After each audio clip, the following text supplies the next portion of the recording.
Hello. So this is Starfish, and I just finished a workout, so I'm not going to be in the video. But Starfish I won through an Instagram contest, and it is by Akimi Dawn Bowman. And it's about a girl who is her father is Asian and her mother is white. And she is an artist. She loves to draw, and she's looking to get into a college for her artwork. Well, she's struggling a little bit because she has social anxiety, and the social anxiety can be almost crippling for her in some situations. So she doesn't really have the confidence that a lot of people would need, especially in the area of art as you're opening your heart on those pages. But her mother is she's considered a starfish. And I'd never heard this term used in this way, but a starfish is someone who has to be the center of attention all of the time.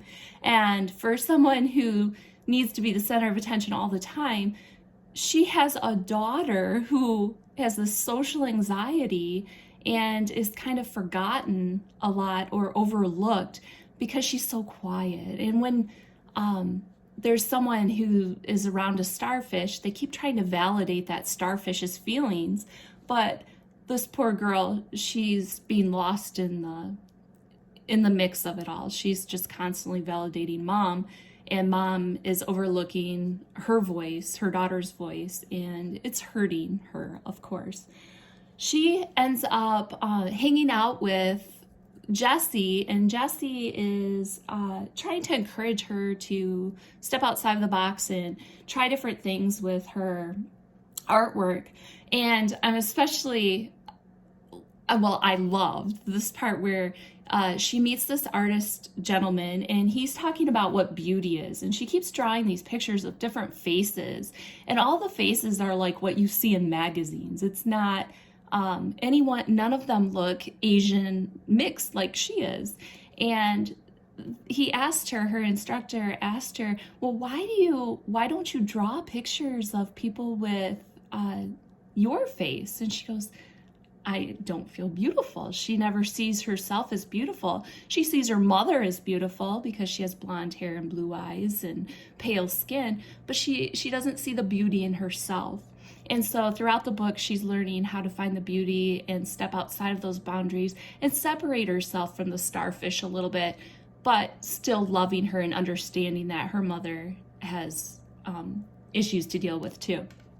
Excellent read. You could tell I marked off a lot of different pages. I have a tendency to do that when I'm reading, but she worries about, do people even like Asian girls? She worries about that throughout the book. And I love that at the end of any situation or any chapter, it talks about what she painted or what she drew at that point.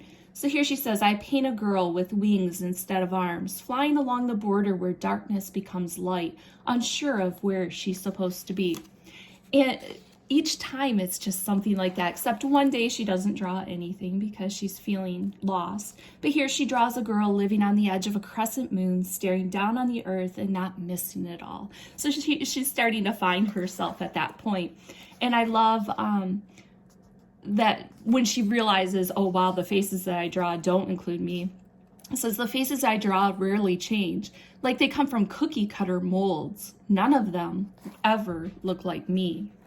And then there was just a part where she starts realizing that beauty doesn't come in one mold, and it's time for her to expand past that. And you'll have to read the book to find out if she makes it into art college and how her relationship with her mom goes.